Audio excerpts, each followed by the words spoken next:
Morning, जय श्री श्याम। कैसे हैं आप लोग? Welcome back to my channel Ayushi Sanjay Pandey. आज है संडे और आज मैं आपको एक खास जानकारी देने के लिए आई हूँ कि भगवान शिव को किस पात्र से जल चढ़ाया जाता है। सावन का महीना चल रहा है, आप लोग ज़रूर जाते होंगे मंदिर, तो मेरे हस्बैंड बताएंगे कि भगवान शिव को। जय माता की, जय माता की, जय माता की। देखिए, ये बहुत महत्वपूर्ण प्रश्न है। लोग बहुत मंदिर जाते हैं, जल भी चढ़ाते हैं और मैंने देखा है मंदिरों में कई प्रकार से जरे रखे होते हैं। राम जरा रखा होता है, उसकी टोटी के द्वारा जल चढ़ाते हैं, जो कि अनुचित है। जल नहीं चढ़ाना चाहिए। भगवान शिव को हमेशा से गोलाकार लोटे द्वारा, जो हम लोटा जिसको बोलते हैं, जिसका गोल जिसमें नाली नहीं होती, टोटी नहीं होती, हम उसके द्वारा जल चढ़ाना चाहिए। अब आपके मन में ये प्रश्न होगा कि जल जरी द्वारा क्यों नहीं चढ़ाना चाहिए, इसके द्वारा ये क्यों चढ़ाना चाहिए, तो उसमें आपको बहुत शॉर्ट में आपको बताता हूँ। हालांकि कथा बहुत लंबी है, लेकिन फिर ये बहुत शॉर्ट करता हूँ। जल इसलिए चढ़ाना चाहिए भगवान को गोल लोटे के द्वारा कि जब भगवान, सभी को पता है कि जब राजा बलि कौन थे, तो राजा बलि ने अश्वमेध यज्ञ किया था स्वर्ग और तीनों लोकों पे विजय प्राप्ति के लिए।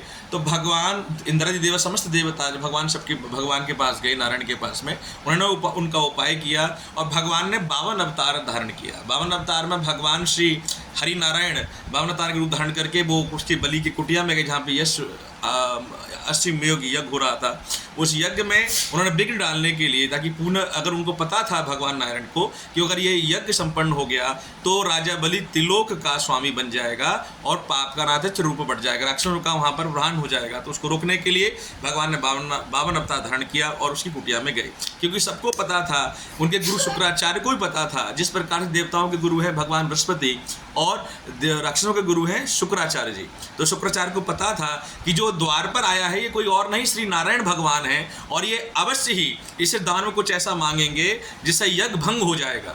तो इसलिए उनको शुक्राचार्य ने बलि को पहले बहुत समझाया, लेकिन क्योंकि बलि बहुत दानी था, तो वो दानी इसलिए था, तो इसलिए जो भी उसको पता था कि जो याचक जो मेरे दरवाजे पर आएगा, तब यज्ञ पूर्ण नहीं होगा जब तक कि कोई भी याचक निराशा रूप से मेरे द्वारे से लौट जाए। तो जब भगवान को वो संकल्प कर रहा था, हाथ में जब संकल्प कर रहा था, जल के बिना कोई संकल्प नहीं होता, कोई पूजन नहीं होता, तो जब उन्होंने जल लेने के लिए संकल्प किया तो राम जल की टोटी में श्री शुक्राचार्य जी जाकर बैठ गए।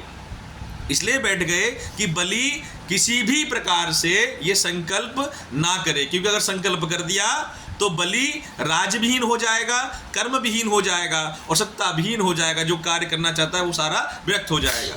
तो शुक्राचार्य जब उस नाली में, उसमें जरी में जाकर जब बैठ गए थे, तो उनको पता था, तो भगवान श्री नारायण ने एक तिनके को उठाकर उसके जरी में डाल दिया था, जिसके द्वारा शुक्राचार्य की नेत्र खंडित हो गया था, उनका नेत्र फूट गया था। उसके द्वारा जो उनका जो बेसिकली उनका रक्त था शुक्राचार्य का, वो जरी में रह गया था और उस जरी के द्वारा वो जल में चला गया था स्वतः। उसके बाद से ये विधिन कर गया था कि जब भी हम कोई जल किसी को भी अर्पण करते हैं, वो लोटा होता है, गोलाकार होता है।